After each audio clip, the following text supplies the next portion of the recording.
मैं हूं doctor Yash Patel. Life of your YouTube channel में आपका हार्दिक स्वागत है। आज हम हर्निया के बारे में बात करेंगे। हर्निया दो टाइप के होते हैं, एक internal and external hernia. External hernia जो है वो बॉडी के आउटसाइड से हमको देखने को मिलते हैं, जिसका एग्जांपल है umbilical hernia and femoral hernia. And internal जो हर्निया है वो हमें बहुत डिफ़िकल्ट होता है देखने में, और उसका डायग्नोसिस भी बहुत डिफ़िकल्ट है। उसका एग्जांपल है डायफ्रागमेटिक हर्निया। उसमें से मोस्ट कॉमनली फाउंड जो होता है वो अम्बिलिकल हर्निया है। नियोनेटल काफ में ज़्यादा देखने को मिलता है। उसमें से काव का जो काफ रहता है उसमें मोस्ट कॉमनली पाया जाता है as compare to the buffalo calf. After calving ज़्यादातर अम्बिलिकस जो मैटरनल टिश्यू के साथ जो कनेक्ट रहता है, वो जब काविंग होता है तब उसका स्ट्रेच ज़्यादा होने से ये कंडीशन आने की संभावना रहती है। और जो फीमोरल हर्निया है वो एक्सटर्नल इंजरी के कारण हो सकता है।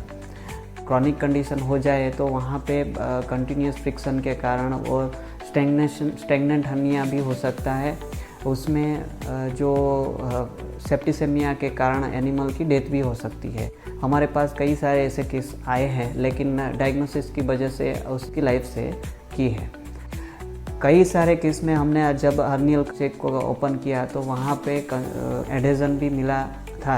हर्निएशन का पार्ट जो है, हर्नियल सेक का जो भी कंटेंट है उसका एडेजन जो स्किन या सबक्यूटिस के साथ हो जाता है, तब स्टेगनेंट हो जाता है। कई बार फिसिस पास नहीं होता है, कई बार पैरावेट के द्वारा या फिर कोई किसी भी तरह का वो अंदर नीडल लगाते हैं पंचर करने के लिए, डायग्नोसिस करने के लिए, या फिर एब्सेस है, सिस्ट है, तो उस टाइप पे कॉम्प्लिकेशंस बढ़ने के चांसेस रहते हैं। लेकिन हमारे पास जो केस आया वो बफेलो काफ में था, 12 महीना का काफ था। हम हर्निया डिफरेंशियल डायग्नोसिस बहुत ज़रूरी है एब्सेस और सिस्ट के साथ।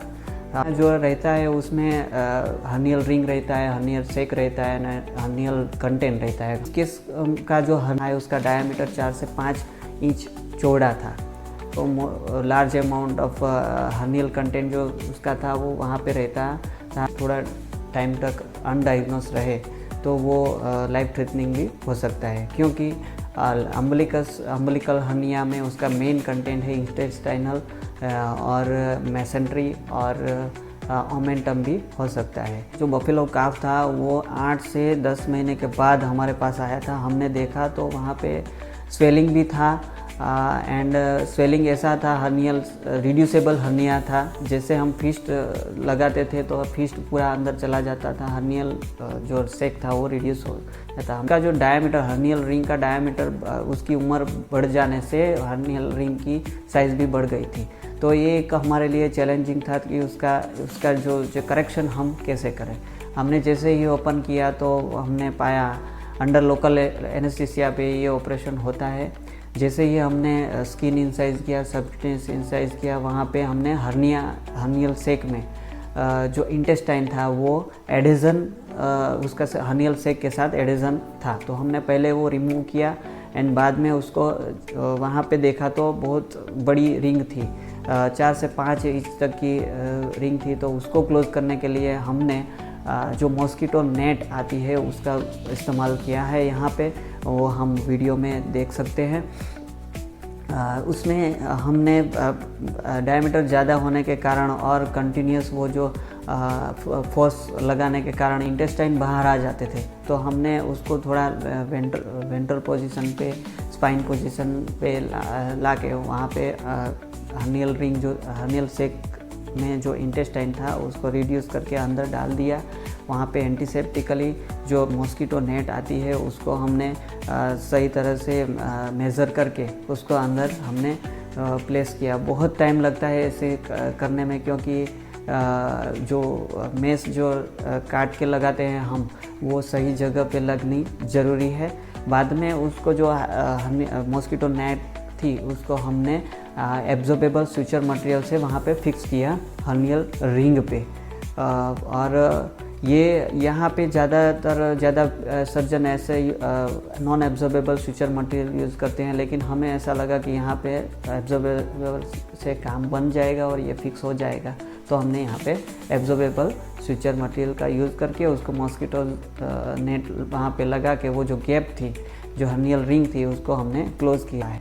बाद में हमने जो स्किन जो थे वो नॉन एब्सॉर्बेबल क्लोज़ कर दिया। जो डायग्नोसिस है वो परफेक्ट होना चाहिए and operation is the best method. इसमें 99% जो है वो उस केस में पोस्ट ऑपरेटिव सही तरह से करने से केस सॉल्व हो जाते हैं।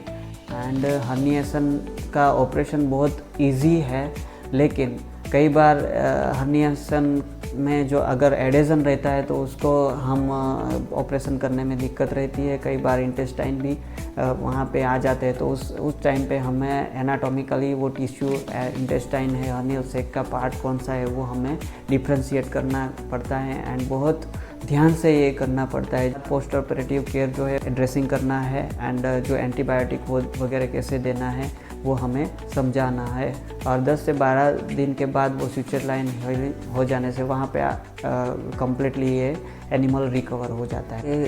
क्रॉनिक केसेस में ये हर्निएशन जो है वो कॉम्प्लिकेशन ला सकता है। कई बार हमने ऐसे भी केसेस देखे हैं कि वो एब्डोमिनल हर्निया रहता है तो वहाँ पे अनट्रीटेड रहता है, वो ऑपरेट नहीं किया होता है, तो जब प्रेगनेंसी होती है तो वहाँ पे फीटस का जो एक्सट्रीमिटीज़ है वो वहाँ पे स्टक हो जाती है एंड बाद में डिस्टोकिया भी हो सकता है प्रेग्नेंट काऊ में।